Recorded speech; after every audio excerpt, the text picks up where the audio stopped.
दोस्तों, नमस्ते प्रणाम। स्वागत है हमारे चैनल पे आप सभी का। तो दोस्तों, आप लोग कैसे हैं? उम्मीद करते हैं अच्छे होंगे, स्वस्थ होंगे, मस्त होंगे। तो आप लोगों के बीच में इस टाइम अब चुटकुला नाच गीत जा रहा है और धमाकेदार प्यारा प्यारा गीत जा रहा है। तो आप लोग सुनिए और शुरू से लास्ट तक सुनिए। जैसा भी लगा कमेंट द्वारा जरूर बताइए दोस्तों। चलिए हम लोग सुनाते हैं।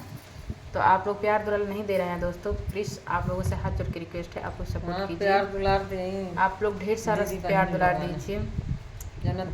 आगी लाग हो बला मुआ झरेला जुल्फी, आगी लाग हो बला मुआ झरेला जुल्फी, झरेला जुल्फी हो झरेला जुल्फी, आगी लाग हो बला मुआ झरेला जुल्फी, आगी लाग हो बला मुआ झरेला जुल्फी। कि यही जुल्फी के चलते बेच पियवा कुल्फी हो, यही जुल्फी के चलते बेच पियवा कुल्फी हो, बेच पियवा कुल्फी हो, बेच पियवा कुल्फी हो। कि माने नाही बतिया झरेला जुल्फी, माने नाही बतिया झरेला जुल्फी, आगी लाग हो बला मुआ झरल जुल्फी, आगी लाग हो बला मुआ झरल जुल्फी।